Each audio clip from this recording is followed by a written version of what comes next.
Hi, I'm Dr. Tim Jochen, and we love fillers at Contour Dermatology. Every time there's a new filler on the market, we experiment with this filler. There's one, however, that I've not experimented with, and that's Bellafill. And Bellafill has been resuscitated. In the past, it was called Artefill, and then it had another name, I believe, and now it's called Bellafill.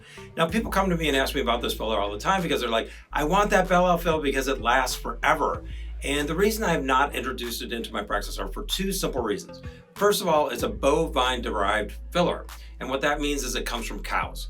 So in the past, collagen was the first filler that we had, and nobody uses collagen anymore because you had to test to see if you were allergic to it. So you have to have the test done, and then you have to wait before you can actually have the filler done.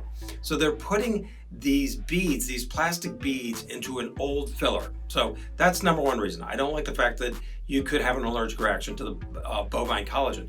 The other thing that's bad about the bovine collagen is it doesn't last for very long. In fact, the new fillers last up to 2 years, but the bovine collagen lasts for minutes, as far as I'm concerned.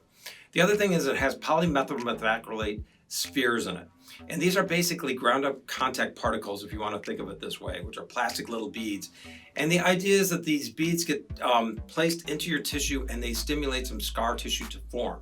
And this would be great if we could predict how much scar tissue we were going to have and where it was going to be placed. But it's a little bit unpredictable. And so in my experience, I've had people come in that have had this collagen deposition from the plastic beads, but it's been in the wrong place, so it looks like a lumpy scar. And so those are the two reasons I do not use it. Number one, it's bovine or cow derived, and number two, we can't predict where the scarring is going to occur, and so I don't think it's the best filler on the market.